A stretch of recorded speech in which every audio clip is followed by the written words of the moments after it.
noite a todos, boa noite aos internautas, agradecidos a Jesus por essa noite, por essa oportunidade de mais um pouquinho aprendermos, um pouco mais sobre o estudo do livro Evolução em Dois Mundos, só para que todos nós, infelizmente a imagem não ficou boa, mas estamos quase ao término da primeira parte, do livro.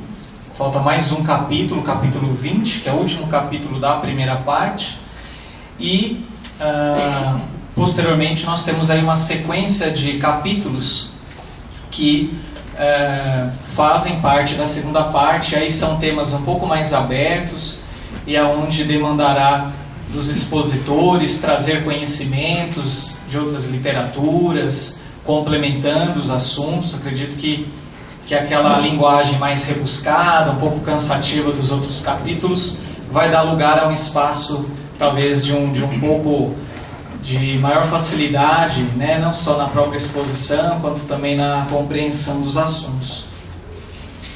Bom, e esse capítulo 19, ele trata fundamentalmente do processo de reencarnação e o papel da alma nesse processo, como isso é influenciado através dos pensamentos, dos sentimentos, e como isso acontece mediante a nossa evolução, aquilo que trazemos de bagagem de outras vidas e também da vida presente.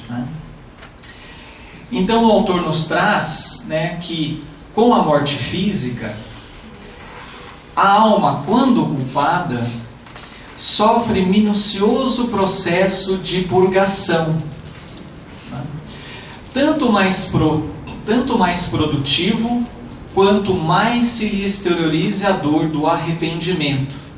Então ele traz aqui que o processo de desencarne, após então a morte física, todos nós, ou a grandíssima maioria de nós, que trazemos muitas vezes aquela sensação, ou quando não cumprimos adequadamente a nossa jornada aqui no nosso planeta, após o desencarne é muito frequente que nós tenhamos a dor do arrependimento, E apenas depois disso, muitas vezes, consegue-se elevar-se a esferas de reconforto e reeducação. É um processo que vai ser descrito a seguir, como são essas primeiras etapas do desencarne e o quanto a nossa vivência enquanto encarnado nessa última existência fará, e os valores que nós vamos conquistando, o quanto isso faz a diferença nesse processo de readaptação ao mundo espiritual, até porque a nossa essência é espiritual.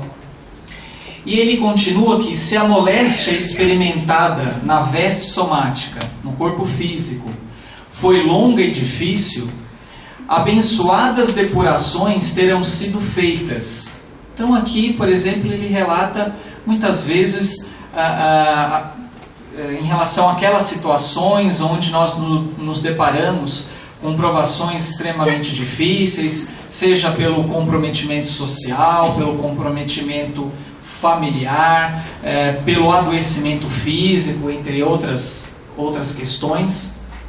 Então, essas que eles chamam de abençoadas depurações, abençoados processos de regeneração, terão sido feitas. Então, com isso, pelo ensejo do autoexame, no qual as aflições suportadas com paciência lhe alteraram sensações e refundiram ideias.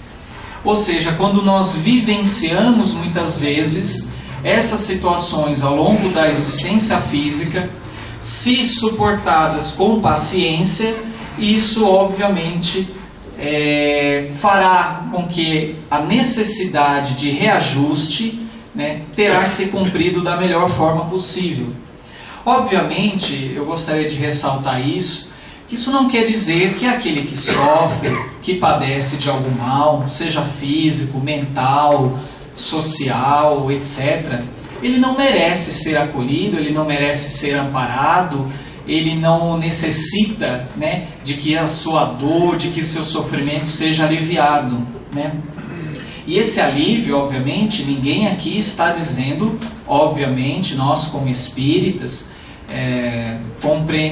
ou pelo menos tentando compreender as lições do Cristo, de forma alguma aqui nós queremos dizer que é justo o ser, né, frente àquela condição, muitas vezes, de doença avançada, de doença crônica, de doença que nos fragiliza. De nenhuma forma o alívio do sofrimento deve vir através da prática da eutanásia ou do suicídio assistido, ou naquelas situações onde o feto, em decorrência de suas anomalias genéticas, em decorrência justamente da lei de ação e reação, reencarna, né, perante aquela família, aquele meio social, com necessidade de reajuste.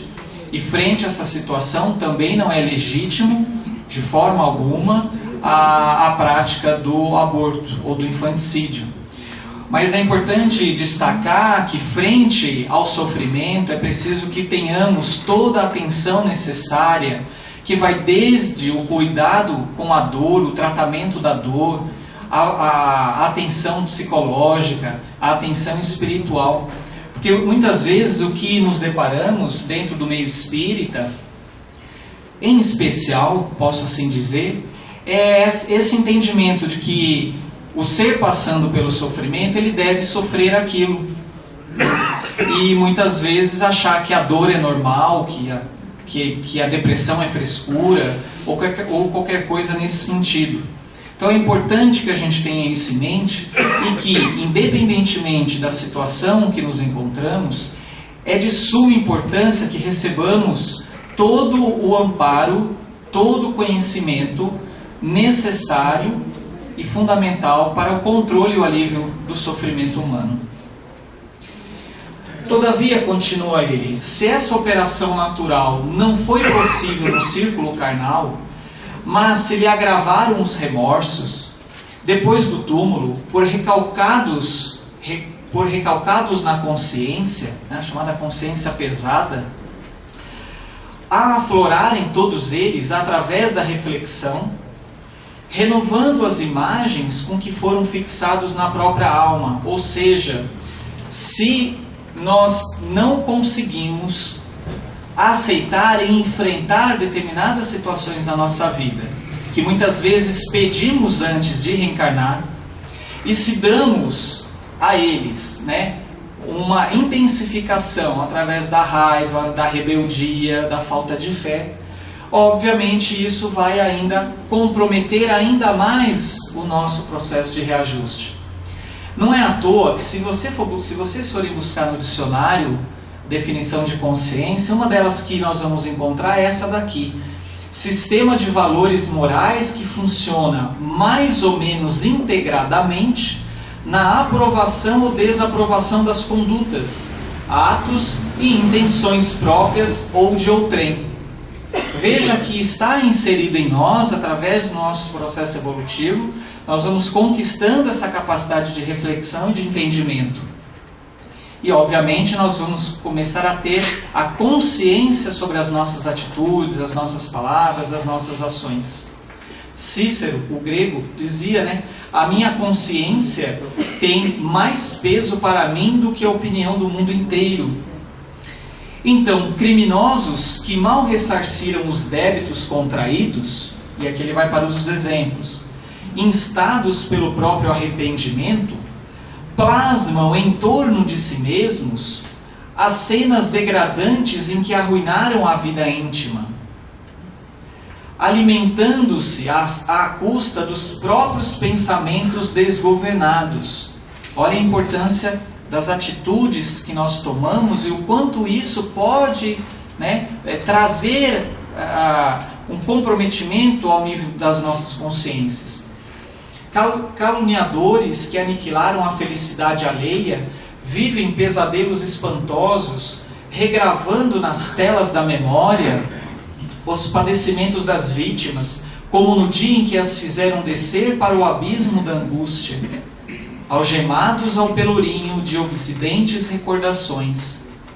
Veja que o ser constrói em si, né, o peso da consciência, né, não é mais adequado dizer assim, mas vamos dizer que ele grava, né, frente às suas atitudes, à sua conduta, né? Isso é gravado em nossa consciência, em nossa memória, e que, seja na vida presente ou após o desencarne, se isso realmente não for bem trabalhado e se ele tomar a consciência de que aquela atitude não foi a melhor atitude ou conduta direcionada ao bem, obviamente esses remorsos, esses arrependimentos, essas culpas, né, obviamente vão tomar um vulto muito maior.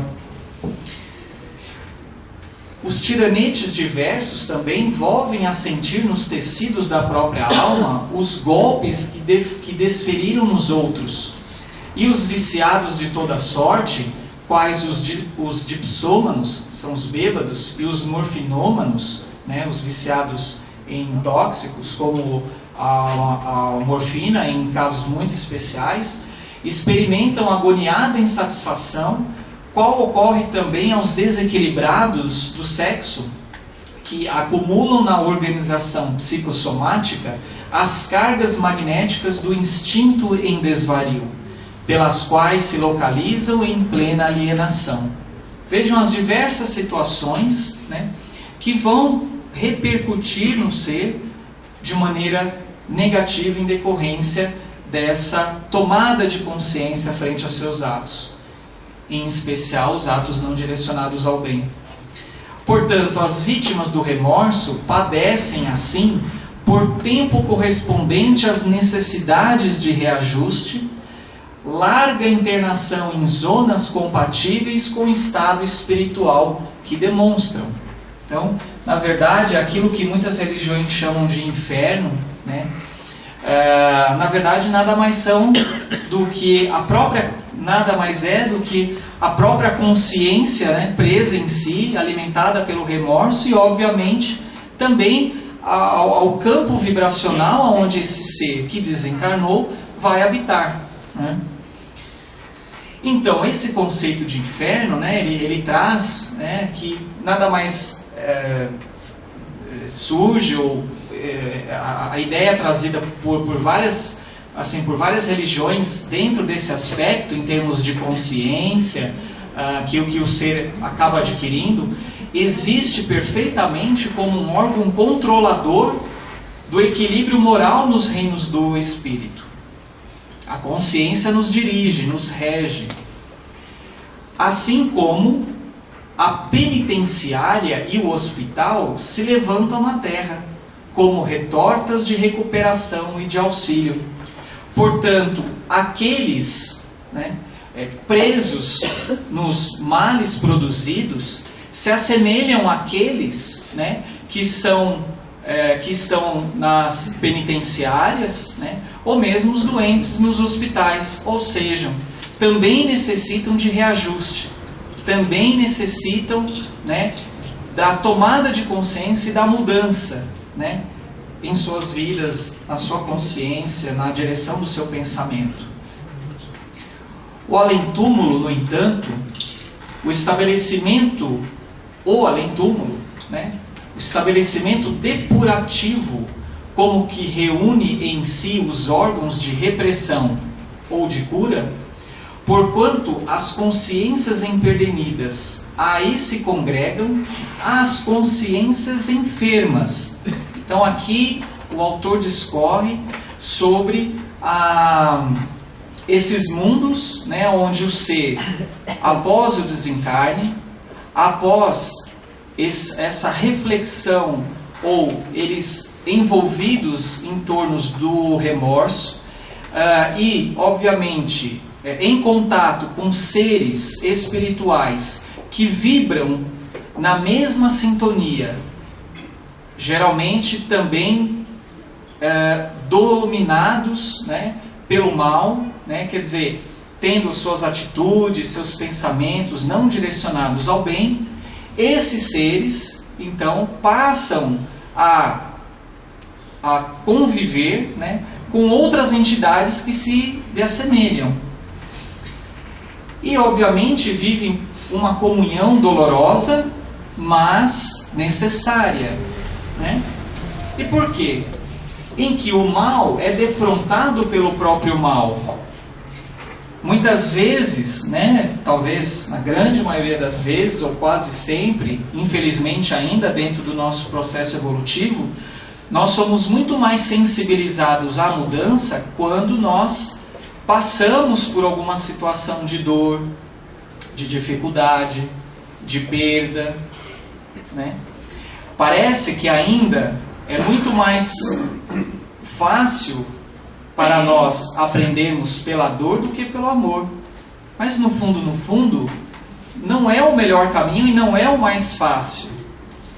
É que nós ainda não tomamos a consciência de procurarmos trilhar e percorrer o caminho do amor. E por que nós temos tanta dificuldade de percorrer esse caminho? Seja porque somos ainda muito apegados às questões materiais, ou apegados às pessoas, aos vícios, ainda dominados pelo egoísmo, pelo orgulho. Ainda queremos que as coisas, as pessoas e as circunstâncias, elas funcionem ou aconteçam na maneira ou na medida em que nós queremos, na hora que nós queremos.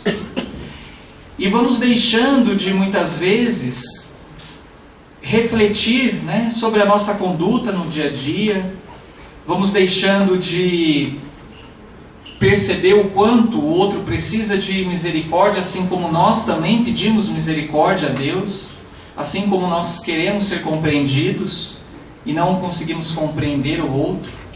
Então, o Evangelho do Cristo, ele nos convida a isso, para que possamos trilhar caminhos mais seguros, errando cada vez menos e, obviamente, tendo uma vida na carne um pouco mais plena, né, onde nós tenhamos mais domínio dos nossos instintos, que possamos e que tenhamos a condição de perceber maior, né, qual é o nosso objetivo nessa vida, para que também o nosso desencarne, o nosso desligamento e a nossa estadia no plano espiritual seja também permeada de seres mais iluminados, né, do que nós ou de que outros seres.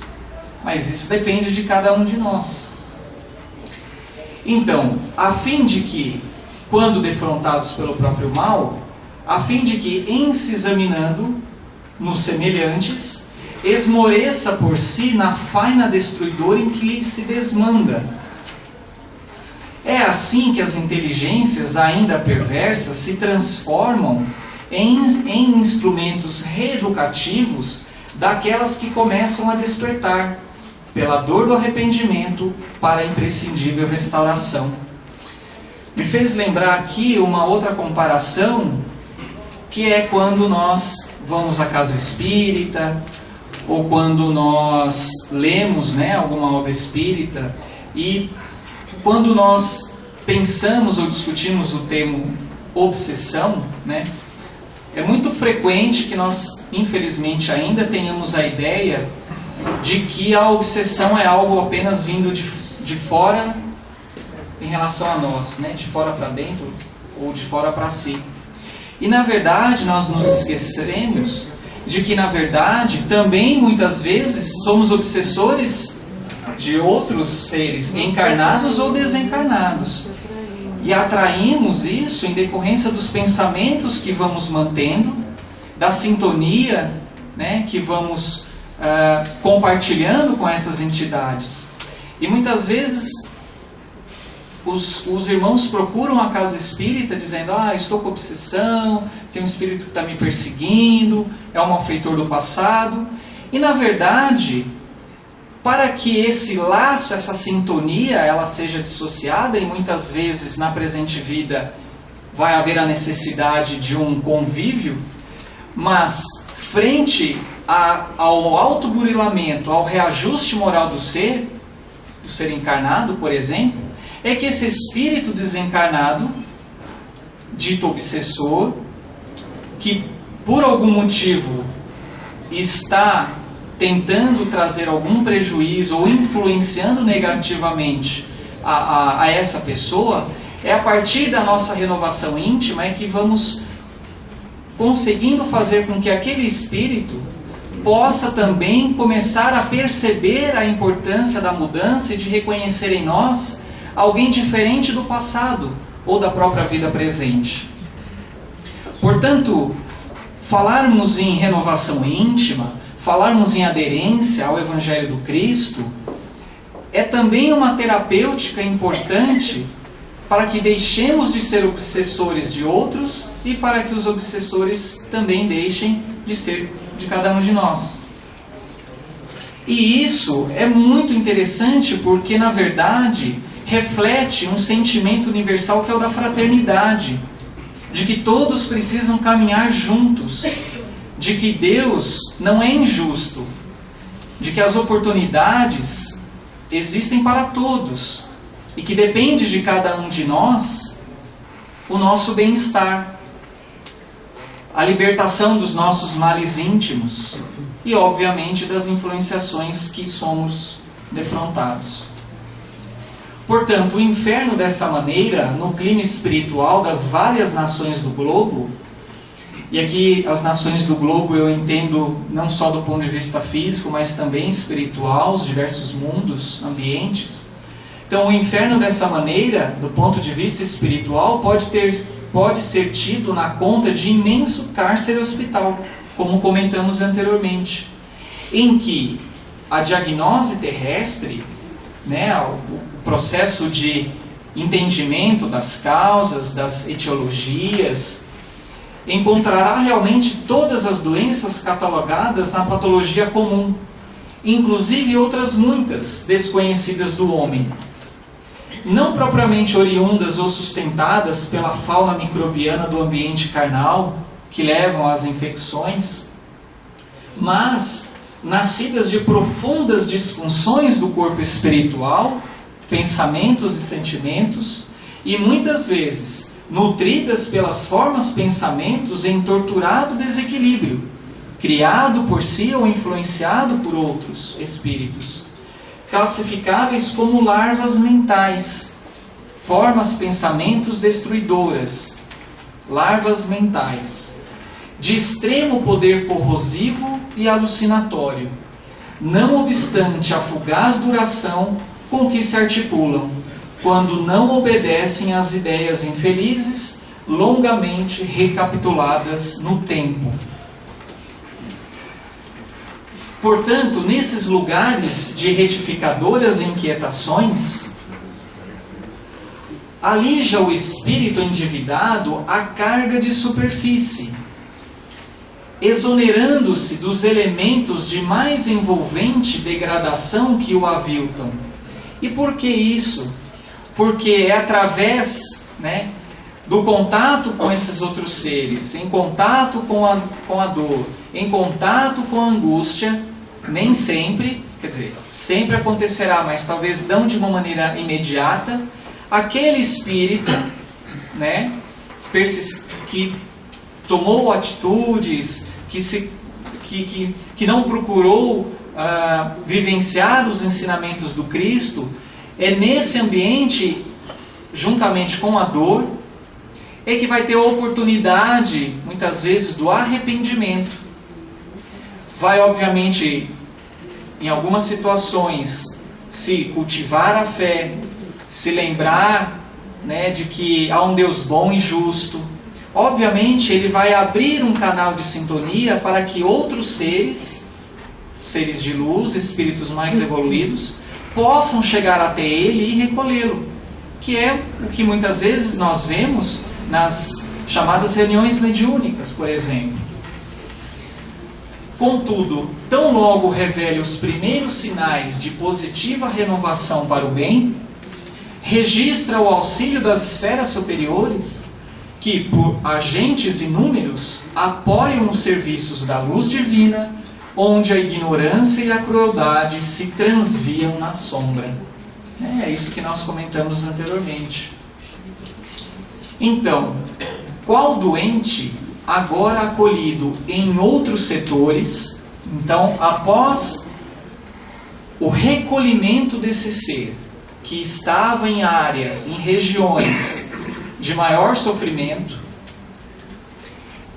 no seu recolhimento, agora ele é acolhido em outros setores pela encorajadora convalescência de que dá testemunho. Quer dizer, essa adaptação numa condição, em um ambiente, né, onde reina um pouco mais de paz, onde ele vai ter que se dedicar ao trabalho, onde ele vai ter que se dedicar à renovação íntima, o devedor então desfruta suficiente serenidade para rever os compromissos assumidos na encarnação recentemente deixada, sopesando os males e sofrimentos de que se fez responsável, acusando ainda a si próprio com a incapacidade evidente de perdoar-se. Olha a importância do auto-perdão. Às vezes a gente fala do perdão em relação ao próximo, mas a gente esquece de se perdoar. Porque é muito frequente que muitas vezes nós concentramos, a gente faça a concentração dos nossos pensamentos nas nossas atitudes menos felizes. E arrependimento é diferente de culpa, né? Diferente de remorso.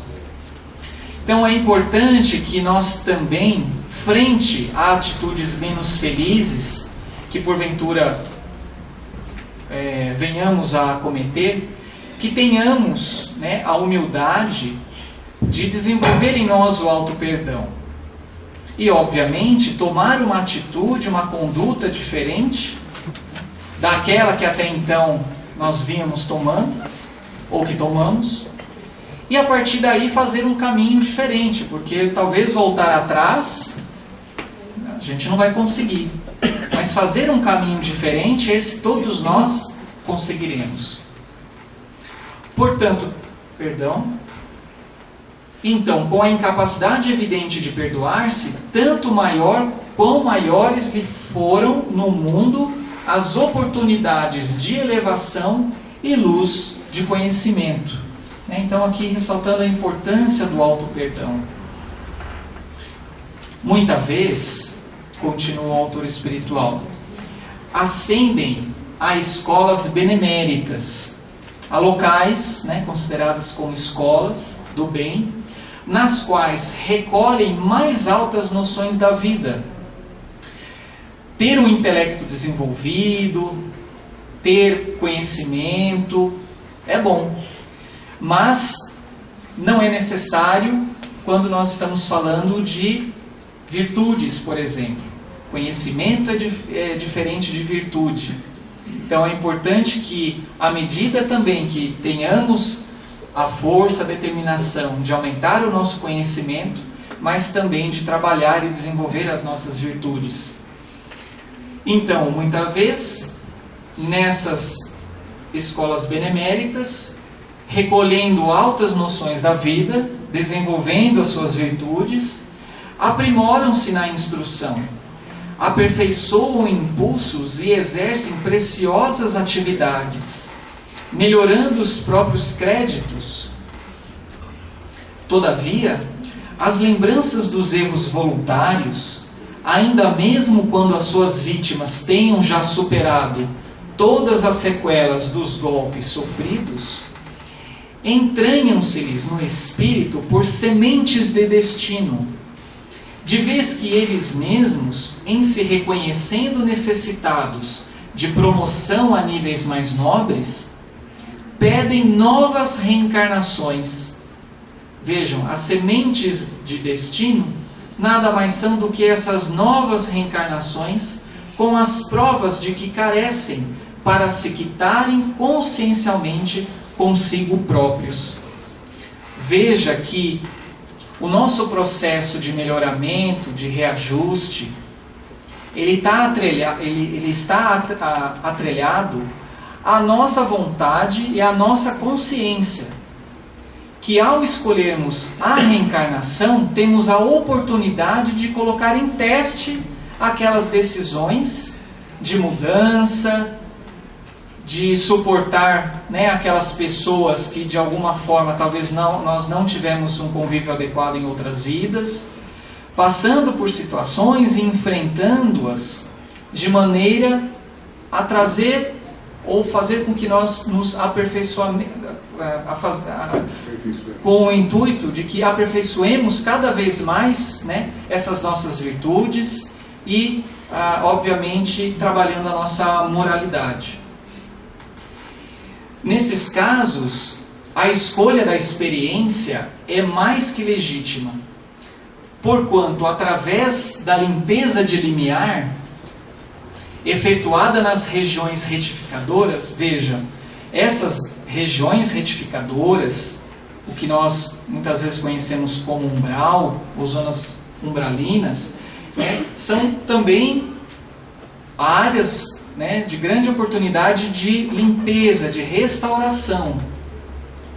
E, pelos títulos adquiridos nos trabalhos que abraça, quando se propõe a caminhar no bem, no plano extrafísico, merece a criatura os cuidados preparatórios da nova tarefa em vista, a fim de que haja a conjugação de todos os fatores para que reencontre os credores ou as circunstâncias imprescindíveis, junto aos quais se redima perante a lei. Portanto, meus amigos, é importante que a gente entenda que nós estamos no lugar certo, com as pessoas certas, no momento histórico certo. Né? Muitas vezes nós deixamos nos levar, né, pelas intempéries do dia a dia, né, pelos conflitos, né, deixamos muitas vezes a gente às vezes até para de pensar um pouco, né, na nossa vida, e muitas vezes a gente passa a viver em função do outro, ou viver em circunstâncias ou situações, ou em função de pessoas ou circunstâncias, que muitas vezes nem nos diz respeito. E obviamente nós observamos que, à medida em que vamos envelhecendo, obviamente se nós não conseguimos trabalhar determinados aspectos desde a nossa vida mais jovem, quando chega numa fase mais avançada, ou de teoricamente maior experiência, ou melhor idade, na verdade nós vamos tendo mais dificuldade de aceitar muitas vezes as perdas que o próprio envelhecimento nos traz. Seja a perda, entre aspas, que é o desencarne dos nossos entes queridos, seja o filho que sai de casa, seja o emprego que nós tínhamos e que numa posição de aposentadoria isso também nos coloca numa posição inicialmente de desconforto. Vamos percebendo que se antes, né, tínhamos determinadas condições físicas que nos permitiam a desempenhar determinadas tarefas, hoje, já com mais limitações, essas tarefas ficam mais difíceis ou muitas vezes impossibilitadas, ou ainda mais quando nos vemos numa condição em termos que cuidar de alguém e muitas vezes acabamos renunciando um pouco das nossas tarefas, dos nossos objetivos. Obviamente que para essas situações é de suma importância que tenhamos em mente a importância do Evangelho do Cristo em nossa vida. E mais do que isso também, de que possamos compreender que somos seres espirituais em evolução, passíveis de cometermos erros, equívocos, de cometermos ainda o mal, mas existe uma centelha divina, existe um amparo, existe um Pai maior e todo um corpo de amigos espirituais, inclusive aqueles que desencarnaram muitas vezes anteriormente a nós, as nossas famílias espirituais, que continuam, né, nos estimulando, nos amparando, mas que esperam de nós a boa vontade para a mudança e para que possamos enfrentar todas essas situações de uma maneira positiva. Não é fácil, não estou dizendo que é fácil, né? Mas também é preciso que haja esperança e que haja um sentido frente a essas situações que nós vivenciamos no dia a dia. Nesse item, o autor espiritual nos traz sobre as chamadas reencarnações espirituais. Então, especiais. E aí ele destaca o seguinte: entretanto, reencarnações se processam, muita vez, sem qualquer consulta aos que necessitam segregação em certas lutas do plano físico. Ou seja, muitas vezes há um processo de reencarne compulsório, há aquelas situações onde o reencarne ele é mais ou menos estruturado e planejado, e há aquelas situações onde o reencarne é para espíritos missionários, né? Espíritos já mais evoluídos. E obviamente que esse processo de reencarne, a preparação dele vai ser diferente, né, para cada uma dessas situações. Então, quando essas reencarnações se processam, providências essas comparáveis às que assumimos no mundo como enfermos e criminosos, que pela própria condição ou conduta perderam temporariamente a faculdade de resolver quanto à sorte que lhes convém no espaço de tempo em que se lhes perdura a enfermidade ou em que se mantenham sob as determinações da justiça. Então são aquelas encarnações onde há necessidade de uma prova maior, de uma expiação, né? Em decorrência, obviamente, da lei de ação e reação, em decorrência dos caminhos que percorremos. São muitas vezes problemas considerados pelo autor como problemas especiais, em que a individualidade renasce de cérebro parcialmente inibido ou padecendo mutilações congênitas, ao lado daqueles que lhe devem abnegação e carinho, que também precisam do aprendizado. Incapazes de eleger o caminho de reajuste, de tomar uma escolha ou de ter a capacidade de escolher em relação à reencarnação em decorrência da sua necessidade de reajuste, pelo estado de loucura ou de sofrimento que evidenciam, semelhantes enfermos são decididamente internados na cela física como doentes isolados sob assistência precisa. Tem algum grau de limitação mais importante. Vemo-los assim, repontando de lares faustosos ou paupérrimos, contrariando por vezes até certo ponto os estatutos que regem a hereditariedade, por representarem dolorosas exceções no caminho normal. Então vejam que através do esclarecimento da doutrina espírita é que podemos compreender melhor determinadas condições de reencarne, determinadas condições sociais, ambientais, aonde a comunidade, o indivíduo nasce ou renasce. E obviamente urge reparar, entretanto, em que a reencarnação não é um mero princípio regenerativo.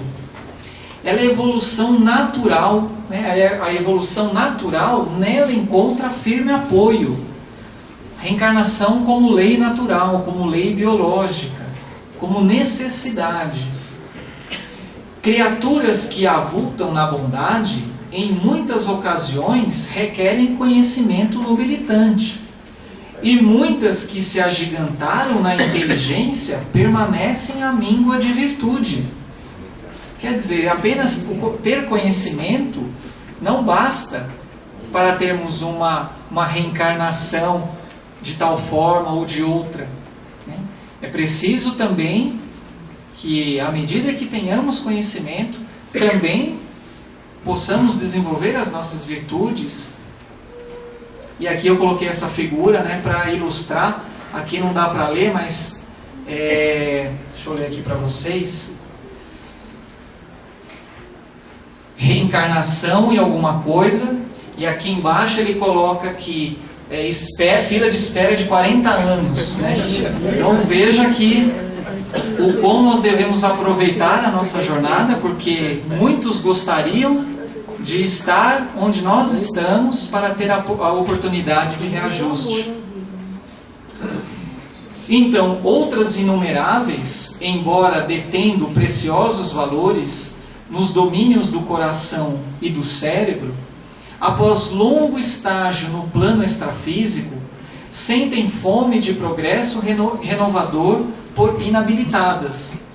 Ainda há ascensões maiores e renunciam à tranquilidade a que se integram nos grupos afins, porque no cadinho efervescente da carne analisam de novo as próprias imperfeições, testando-lhes a amplitude nas rudes experiências da vida humana, obtendo mais avançado ensejo de corrigenda e transformação.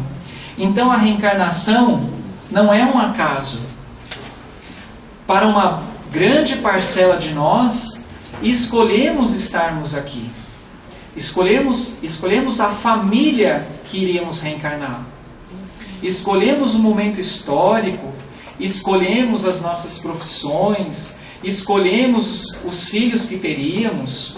Obviamente que nem tudo é 100% absoluto, né? No meio do caminho disso, em decorrência dos nossos caminhos percorridos, de acordo com outras necessidades, né? Deus ele vai também orientando e vai modelando esse nosso caminhar. Mas é importante que tenhamos a consciência de que a nossa vida aqui presente ela é muito importante. Nós escolhemos estar aqui, né? E o que estamos fazendo com a nossa vida? Isso não significa que a consciência desencarnada deixe de encontrar possibilidades de expansão nas cidades espirituais que gravitam em torno da Terra. Alguém poderia dizer, bom, mas a gente só evolui reencarnando aqui, a gente também não pode evoluir, né, no mundo espiritual? Sim, encontramos possibilidades, né? Outras modalidades de estudo e trabalho aí lhe asseguram novos fatores de evolução. Contudo, escassa percentagem de criaturas humanas além da morte adquirem acesso definitivo aos planos superiores, porque é na matéria que é mais difícil você enfrentar o orgulho e a vaidade, de se doar para o semelhante, de se colocar à disposição em tolerar mais, em perdoar mais, em amar mais. Portanto, a esmagadora maioria jaz ainda ligada às ideologias, às questões de raça, cor, pátrias, realizações, famílias e lares do mundo. Então ainda precisamos da reencarnação como processo de refazimento, de reeducação. Entendamos assim que tanto a regeneração quanto a evolução não se verificam sem preço. O progresso pode ser comparado à montanha. Olha o progresso aqui. Que nos cabe transpor, sofrendo-se naturalmente os problemas e as fadigas da marcha, os percalços, enquanto que a recuperação ou a expiação também podem ser consideradas como a mesma subida, devidamente recapitulada através de embaraços e armadilhas, miragens e espinheiros que nós mesmos criamos. Mas é preciso lembrar que criamos, mas que a culpa, que a falta de auto-perdão também pode nos colocar numa situação em que a gente não tenha condições de subir, de ascender. Portanto, é preciso que tenhamos paciência, que tenhamos serenidade, né? Que possamos aceitar como somos, mas também reconhecer a necessidade de mudanças. Porque se muitos daqueles mais evoluídos que nós, muitas vezes reconhecem a necessidade de, inclusive, até mesmo reencarnar, para aprender ainda mais, quem somos nós de querermos o paraíso eterno? Né? Estamos longe disso. Se soubermos, porém, suar no trabalho honesto, não precisaremos suar e chorar no resgate justo. E não se diga que todos os infortúnios da marcha de hoje estejam debilitados a compromissos de ontem, né? Nem tudo aquilo que nós estamos passando hoje, vivenciando, é necessariamente um reflexo de ontem. Por quê? Com a prudência e a imprudência, com a preguiça e o trabalho, com a boa vontade ou não, com o bem ou o mal, melhoramos ou agravamos a nossa situação, reconhecendo-se que todo dia, no exercício da nossa vontade, formamos novas causas, refazendo o destino, né? Então também é muito frequente, e aí eu também me coloco muitas vezes nessa condição, onde nós queremos muito mais ser acolhidos, queremos receber sempre muito mais uma orientação, querer saber como é que devemos conduzir a nossa vida, mas a gente não para refletir sobre o livre-arbítrio que nós temos, né? E a capacidade da livre escolha, de fazer diferente, né? De saber dizer sim, de saber dizer não, né? Então, dentre as particularidades da reencarnação, é importante que a gente destaque que cada entidade reencarnante apresenta particularidades essenciais na recorporificação a que se entrega na esfera física. Quanto cada pessoa expõe característicos diferentes quando se rende ao processo liberatório, não obstante o nascimento e a morte parecerem iguais, né? Então, embora o processo seja muito semelhante, mas sempre há particularidades de um ser para o outro em relação à recorporificação, ao reencarne.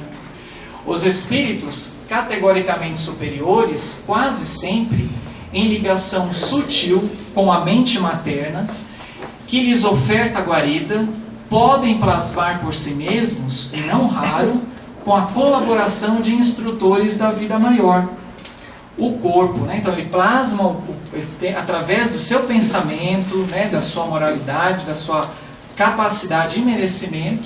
Obviamente ele, e com o auxílio dos instrutores, ele vai ter a capacidade, né? De plasmar esse seu corpo, e em que continuarão as futuras experiências, interferindo nas essências cromossômicas, nos genes, enfim, com vistas às tarefas que lhes cabem desempenhar. Então, os espíritos categoricamente inferiores, na maioria das ocasiões, padecendo monodeísmo tiranizante, né, aquela monoideia fixada no mal, fixada no orgulho, no egoísmo, enfim, entram em simbiose fluídica com as organizações femininas a que se agregam, experimentando o definhamento do corpo espiritual ou o fenômeno de ovoidização, sendo, e esse processo aqui não é do ovoide que a gente já estudou em relação ao livro Mecanismos da Mediunidade, não, aqui é só um processo que se assemelha, né, a essa forma de ovoide, sendo inelutavelmente atraídos ao vaso uterino em circunstâncias adequadas para a reencarnação que lhes toca, em moldes inteiramente dependentes da hereditariedade, como acontece, por exemplo, a semente, que após desligar-se do fruto seco, germina no solo segundo os princípios organogênicos a que obedece, tão logo encontre o favor ambiental. Quer dizer, aquela coisa meio que compulsória, né? Sem muito planejamento, dado a necessidade que o ser tem dentro do seu estágio evolutivo. Entre ambas as classes, porém, contamos com milhões de espíritos medianos na evolução. Então, se tem um que tem a capacidade de, inclusive, modelar e escolher com mais detalhes o seu corpo físico através do seu pensamento, e entre aqueles mais inferiores que reencarnam compulsoriamente, você tem nessa faixa intermediária com milhões de espíritos medianos na evolução. Acho que somos nós. Portadores de créditos apreciáveis e dívidas numerosas, ou não, né? Dívidas numerosas cuja reencarnação exige cautela de preparo e esmero de previsão. Então, antes do processo de reencarne, os chamados institutos de escultura anatômica, né, ou institutos do planejamento do reencarne, funcionam por isso mesmo no plano espiritual, brunindo formas diversas, de modo a orientar os mapas ou prefigurações do serviço que aos reencarnantes competirá mais tarde atender. Há todo um planejamento superior, né, para o processo de reencarne. Corpos, membros, órgãos, fibras e células são aí esboçados e estudados, antes que se definam os primórdios da rematerialização terrestre, porque, nesses casos, em que a alma oscila entre méritos e deméritos, a reencarnação permanece sob os auspícios de autoridades e servidores da justiça espiritual, que administra recursos a cada aprendiz da sublimação, de acordo com as obras edificantes que lhe constem do currículo da existência. Para isso, os candidatos à reencarnação, sem superioridade suficiente de modo a supervisioná-la com seu próprio critério e distantes da inferioridade primitivista que deles faria escravos absolutos da herança física, são admitidos a instituições hospitais, em que magnetizadores desencarnados, bastante competentes pela nobreza íntima, veja só a questão, o papel da nobreza íntima, né? O refinamento dos sentimentos, se incumbem de aplicar-lhes fluidos balsamizantes que os adormeçam por períodos variáveis, de conformidade com a evolução moral que anunciem, a fim de que os princípios psicossomáticos, relacionados ao perispírito, se adaptem a justo restringimento. Na verdade, é a formação do corpo físico, em bases de sonoterapia. Então, é aquele processo do sono induzido para que o espírito que vai reencarnar, ele se prepare e consiga se adequar às suas células, novas células físicas. Desse modo, regressam ao berço humano, nas condições precisas, recolhidos a novo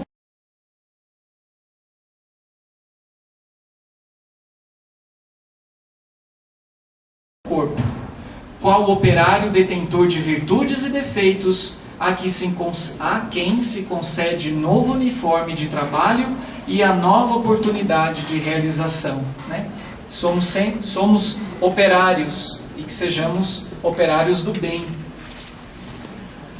Em relação ao corpo físico, a paternidade, a maternidade, raça, pátria, lar e sistema consanguíneo são conjugados com previdente sabedoria para que não faltem ao reencarnante todas as possibilidades necessárias ao êxito no empreendimento em que se inicia. Né? Há sempre todo um porquê. Né? E o Senhor das experiências adquiridas, que lhe despontam do ser, em forma de tendências e impulsos, recebe o espírito um corpo físico inteiramente novo, em ouvido temporário, mas não absoluto, das experiências pregressas, né? Esquecido das experiências pregressas, corpo com o qual será defrontado pelas circunstâncias favoráveis ou não do caminho que deve percorrer, para prosseguir na obra digna em que se haja empenhado ou para retificar as lições em que haja falido. Nessas diretrizes, então, nem sempre estará integrado normalmente na posição em que a vida mental e o campo somático se mostram em sinergia ideal. Ou seja, nem sempre aquela condição mental, a forma como o indivíduo pensa, não necessariamente aquilo vai estar diretamente relacionado à sua condição do corpo físico. Às vezes, deve sofrer mutilações e enfermidades benéficas, inibições e dificuldades orgânicas de caráter inevitável, porque de aprendizado a aprendizado e de tarefa a tarefa, quanto o aluno de estágio a estágio para as grandes metas educativas, é que se levantará vitorioso para a ascensão à imortalidade celeste. Por isso que nós, espíritas, né, tendo conhecimento de todo esse planejamento reencarnatório, de onde viemos, para onde vamos, né, temos trabalhado, né, e devemos não defender o aborto, por exemplo, e temos mais condições de compreender e, quiçá, também de aprender a enfrentar as limitações que muitas vezes nos são impostas, mas sempre ressaltando de que o amparo, a misericórdia divina nunca nos falta.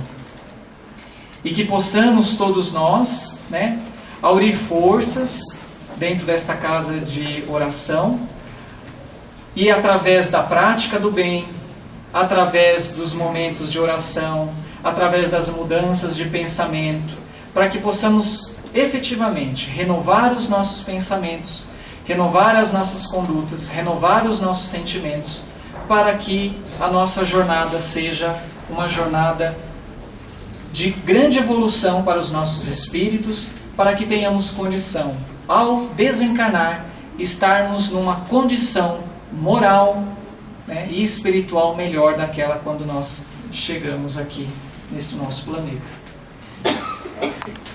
Alguma pergunta, alguma colocação breve?